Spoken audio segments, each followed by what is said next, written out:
I want to try a quick experiment with you. Wherever you are right now, unless you're driving, please keep your eyes on the road. I want you to close your eyes for just a second. Okay, I'm in. Okay, humor me. Now, conjure up an image in your mind of a luxury bathroom. Really picture it. What are you seeing?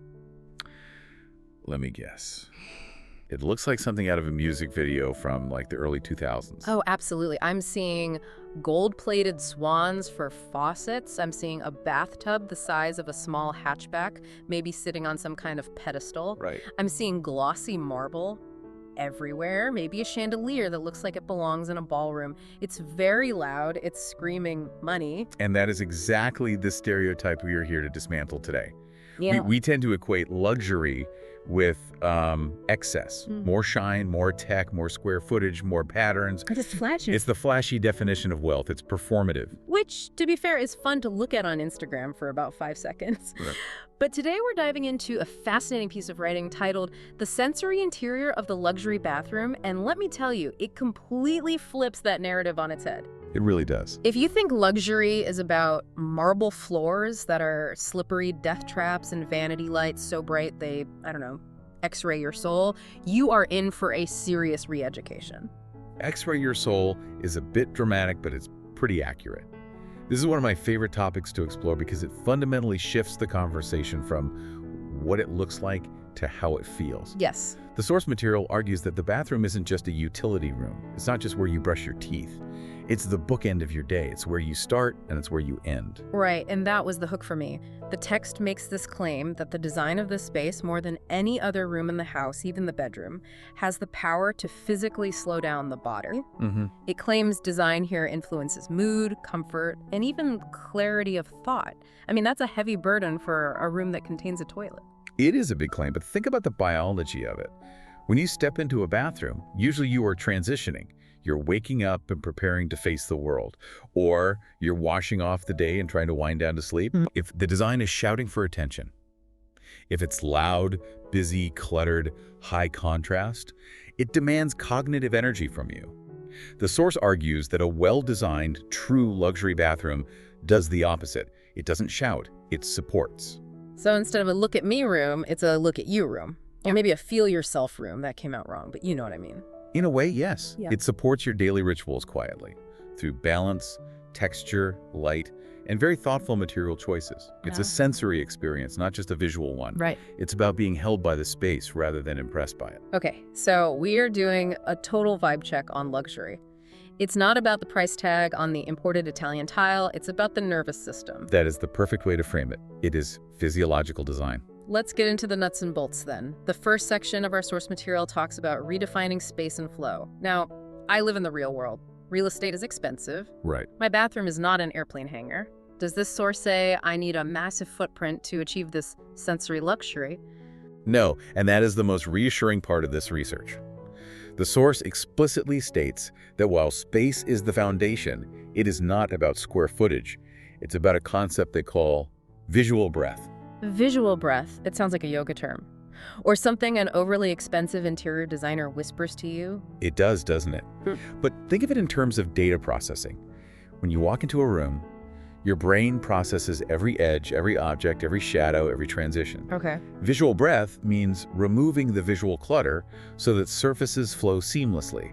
It's about how the space feels to move through. So you could have a huge room that feels stressful. Oh, absolutely. You can have a massive room that feels cold, disjointed, and anxious because there's too much happening.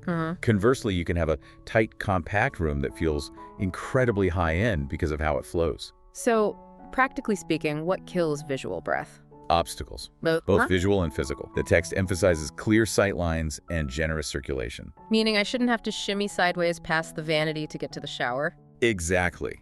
If you have to dodge furniture, or if your hip checks the corner of a cabinet, or if your eye gets stuck on a bunch of bottles and jars on the counter, the luxury is gone. Yeah, doesn't matter. It doesn't matter how expensive the sink was. The definition of luxury here is ease. Movement should feel natural and unforced.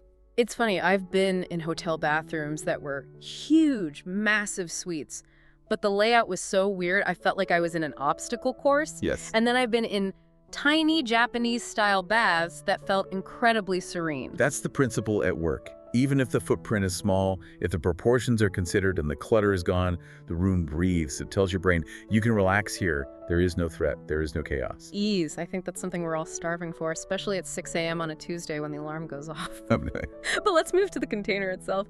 The walls. In most developer-grade houses, walls are just painted drywall, maybe some subway tile if they're feeling spicy. Right, they're just backdrops. They're just backdrops for the mirrors and towel racks. And that is where this approach diverges sharply. The source material argues that walls are no longer passive backdrops. They are active contributors to the atmosphere. Active contributors. That implies they're doing work. What kind of work are walls doing? They are managing light and shadow. We aren't just painting them white and calling it a day. The text lists specific tactile materials: textured stone, hand-applied plaster, softly ribbed panels, subtly patterned tiles. Hand-applied plaster is having a huge moment right now. It feels very old world, almost ancient. It is, but there's a functional reason for it in a sensory bathroom. The text explains that these textures introduce depth that the eye can rest on. Depth the eye can rest on. I want to dig into that. What does that actually mean for the listener? Okay, imagine a high-gloss, bright white subway tile, the standard bathroom wall. When you look at it, the light bounces right off. It's harsh, it's reflective. Your eye just slides off. Your eye slides off it. It's fast. It creates glare. Now imagine a lime plaster wall. It has little undulations, trowel marks, tiny shadows. It catches the light softly. Your eye lingers on it. It slows your gaze down. Ah, so it absorbs the light. It absorbs the light rather than repelling it. So it's almost hypnotic. It creates a little bit of drama, but it's quiet drama. Correct. The source says this keeps the space visually engaging without ever feeling overwhelming. It's a constant, quiet variation. And the king of this material world, according to our source, is natural stone. I feel like you can't have a luxury conversation without mentioning stone. But the text gets specific about why stone matters. It's not just about slapping up a slab of Carrara marble and looking like a bank lobby. Right, it's about weight and permanence. Stone grounds the room. It feels ancient. But here is where the real insight comes in. It's about the imperfections. The flaws. The veining, the tonal variation, the fossils. The text calls these authentic character. Which is ironic, because I know people who go to stone yards and spend hours trying to find the perfect white piece with no veins. Right. They want it to look like plastic, essentially. And this philosophy says, embrace the vein. Embrace the flaw. Because those imperfections make it feel real. It connects you to the earth. When you see the geologic history in a piece of limestone, it has a grounding effect. Okay. And there's a great point in the text about contrast. You pair that rough, authentic stone with a smooth finish, maybe a polished tap or a glass panel. And that contrast elevates both. So luxury emerges from the tension between the refined and the raw. Precisely. That's why I love the jacket looks good over a silk dress. It's the texture clash. If everything is smooth, it's slippery and cold. If everything is rough, it's a cave. You need the balance. I love that analogy. But speaking of textures, stone and tile are cold, physically cold. If I'm naked getting out of a shower in January, I don't necessarily want to feel like I'm standing in a beautiful, expensive cave. That is a very valid concern, and it brings us to the next critical element: wood. The honesty of wood. I wrote that down from the notes. Why is wood necessary in a wet room? Isn't that a recipe for disaster? Moisture and wood don't usually mix well. Well, we have to be smart about placement and sealing, of course. But conceptually, wood is the counterbalance. The text states that wood introduces warmth, which is essential in a space dominated by stone, tile, and ceramic. It changes the whole vibe. It transforms the emotional tone of the room. Without it, the bathroom can feel sterile. So where are we putting this wood? I assume we aren't lining the shower floor with it unless we want a mold farm. Definitely not. The source suggests vanities, wall panels, or open shelving. It doesn't have to be everywhere. Even a small wooden stool or a framed mirror can soften the hard edges of the room. So it's about biophilia. It creates a biophilic connection, a connection to nature. It signals life in a room full of rock. But the finish matters, right? We're not talking about that high-gloss orange oak from the 1990s kitchen cabinets. Oh, please no. Let's leave the 90s in the past. Yeah. The text is very specific here. The grain should be visible. The finish should be matte or lightly treated, maybe oiled or waxed. So you can feel it. The goal is for the material to feel honest and calming, not decorative or plasticized.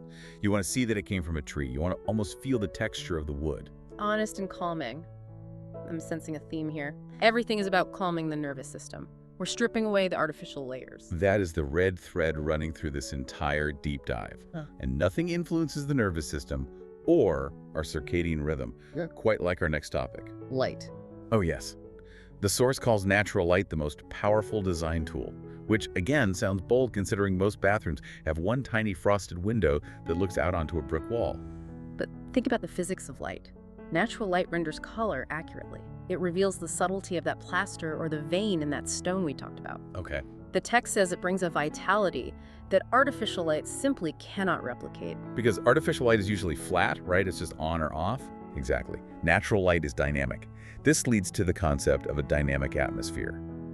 A textured wall might look soft and hazy in the morning mist, but as the sun moves and hits it at an angle, the shadows elongate and the texture pops. The room changes. The room effectively changes personality throughout the day.